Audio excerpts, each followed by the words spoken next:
It's still out there, in the wastes, preserved, just waiting for someone to crack it open. But getting to it, that's not the hard part. It's letting go.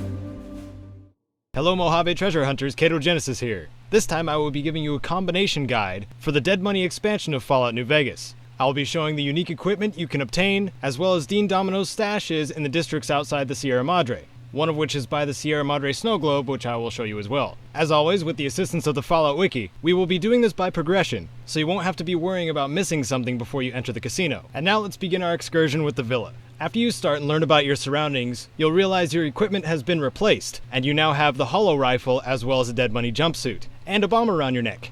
Our focus is on the hollow rifle at the moment. This is the first and only unique weapon in Dead Money. Even though its weapon spread is not the best, it makes up for it with its raw damage capability of 80, which in terms of damage is better than the anti-material rifle and the Gauss rifle. On top of that, it also has a damage over time effect of 15 damage per second for 3 seconds. Make sure you seek out the holotapes as well for the weapon mods. Advanced calibration specifically to decrease the spread. But I'm jumping ahead here. Your first task from Elijah is to gather your party. Just before you reach the police station, you will be met with a stairway before Elijah tells you about the inhabitants. You will find Dean's first stash near one of the pillars there. Dean Domino's second stash is in the police station itself. If you locate the restroom inside, the second stash will be in there. Take your Nightkin friend over to the fountain, and when you start your search for Christine in the medical district, you'll want to make a couple stops in the villa first. Another one of Dean's stashes is on the villa rooftops. In one of the northeast buildings, you will find a stairway up to the rooftop.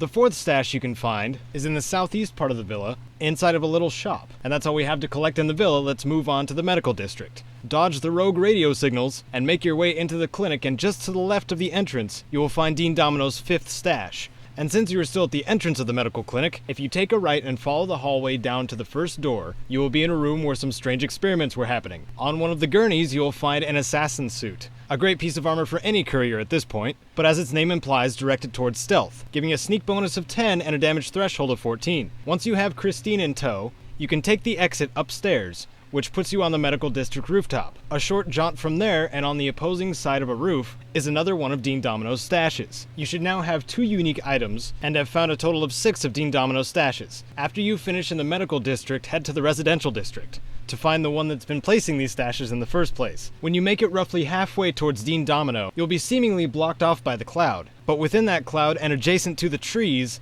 there is a small inlet, with nothing but another stash inside behind a pillar. Nimbly trounce through all the traps, and you're rewarded by meeting Dean Domino, who puts you in a stressful situation immediately. After one of you convince the other to join up, you can trade equipment with Dean and get his tuxedo that way. Dean's tuxedo will give you a bonus to speech and give you a sense of lounge singer style, as it were. Before you go back to the villa, there's an upstairs apartment in the northeast section. Look for a couch, and the 8th stash is right behind it. And that puts us at the halfway point. Now that your crew has been assembled, you gain access to Salida del Sol, which is separated into north and south sections. We begin in Salida del Sol South, and the 9th stash can be found near the switching station. Follow the road a fair distance back, and the stash is in an alley to the side. The 10th stash is in the eastern section of Salida del Sol South, inside of the shop with a cosmic knife sign out front. Be wary since the cloud is inside there as well. On the upper level and dead center of Salida del Sol South is a busted out wall you can access from the awnings. You should be able to access this by going up the stairway at the entrance of Salida del Sol, and from there you can follow said awnings to this stash. And that's the 3 stashes in this area. Let's move to Salida del Sol North, where we find the last 4. Just like the last, this stash is located in a broken out wall, and is near the entrance of Salida del Sol North. You will have to find your way up to the awnings again, but this is definitely worth it, since the snow globe is right next to it as well. The next stash is in the southeastern part,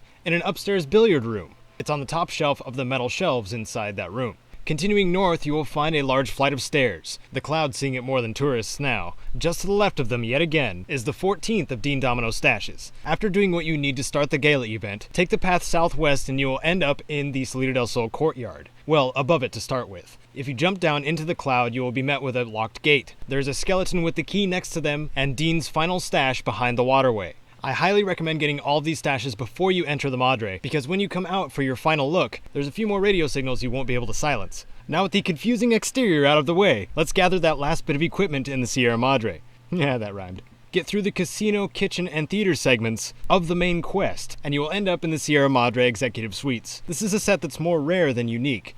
I am speaking of the Sierra Madre reinforced armor. You will find a full set in the suites when you break your way into the guard's storage. The Sierra Madre reinforced armor has the highest damage threshold for light armor in Fallout New Vegas and the rest of the DLCs. Like I said, even if it's not unique, it is certainly worth taking back to the Mojave. Another piece of gear you find in the suites is Vera's outfit. You can find what's left of her in her room, and I'm sure she won't mind you taking it. It has a clothing appropriate damage threshold of 2, a 5-point bonus to speech and barter, and a 1-point bonus to your charisma attribute. Last but not least on this list is Father Elijah's robe. I don't want to spoil too much on the ending, but also when you complete the expansion and end up in the bunker again, Father Elijah's room will be unlocked. It'll be in the now unlocked Brotherhood footlocker, along with many other goodies. And that, my wonderful treasure hunters, is all of Dean Domino's stashes and the unique equipment in the Dead Money expansion. Thank you so much for watching. If you found this useful, let me know in the comments. I'd love to hear from you guys. This is Katogenesis, and remember, getting to it, that's not the hard part.